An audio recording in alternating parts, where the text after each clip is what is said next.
Et vous vous souvenez de l'intervention de Georges Siemens pendant les journées du e-learning? Il nous avait parlé des MOOC, c'était top. C'était quand déjà? Je crois qu'il y a 3 ans. Moi, j'avais adoré l'intervention de Bernard Stiegler, le philosophe. C'était sur le rôle de l'université au sein de la société numérique. Le sujet était abordable, très intéressant, ça m'avait donné plein d'idées. Moi, c'est surtout les ateliers qui m'avaient intéressé. Enfin, c'est super comme principe, pouvoir mettre en application tout ce qu'on a entendu pendant les conférences. Enfin, c'est du concret. Cette année, c'est quoi le thème? Et les journées du e-learning, elles existent depuis quand? Cette année, ce sera la 10e édition des journées du e-learning. En 10 ans, nous avons abordé de toutes les nouvelles modalités d'enseignement avec le numérique et de toutes les technologies émergentes. Réseaux sociaux, serious game, plateformes pédagogiques, podcasts, rich media, MOOC, mobile learning, monde virtuel, classe virtuelle. Mais ce ne sont que des technologies. Pour cette 10e édition des journées du e-learning, nous souhaitons revenir aux fondamentaux. Quels sont nos objectifs et nos motivations pour faire du e-learning? Quelles sont les valeurs portées par ces nouvelles modalités d'enseignement avec le numérique? Or, faire du e-learning, c'est avant tout enseigner. Et comme l'a si brillamment démontré Hannah Arendt, enseigner, c'est former des hommes libres. Être libre, c'est être capable d'innover et de créer.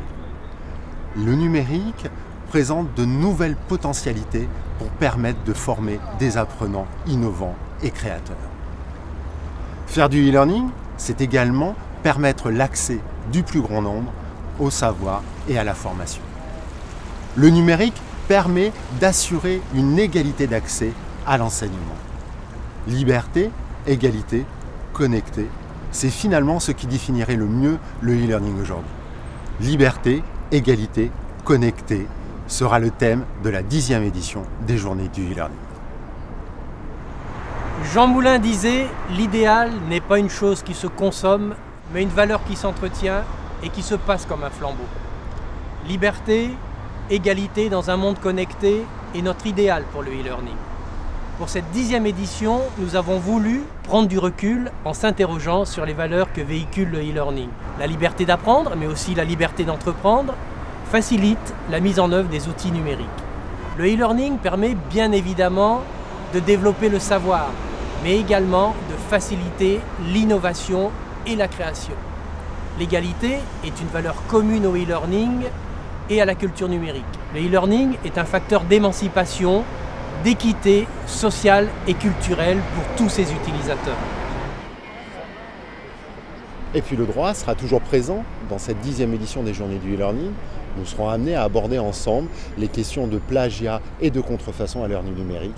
Nous aborderons également les rapports entre droit et innovation et plus spécifiquement l'influence des technologies de l'information sur le droit d'auteur.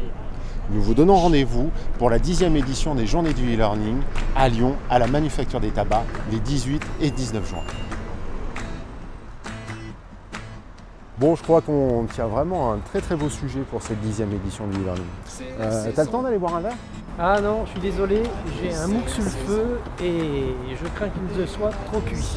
Ah bah tiens, c'est marrant parce que moi justement pour ce soir, j'ai préparé un gratin de spot. Les enfants en raffolent. Plus de saison, des Sheila, des Clo-Clo, des Johnny, v'là la saison. Des radis, c'est la saison. Des radis, c'est la saison. Des radis, c'est la saison.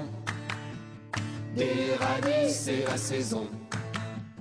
Des radis, plus de saison, des gabins, des charpins, des piens-piens, v'là la saison.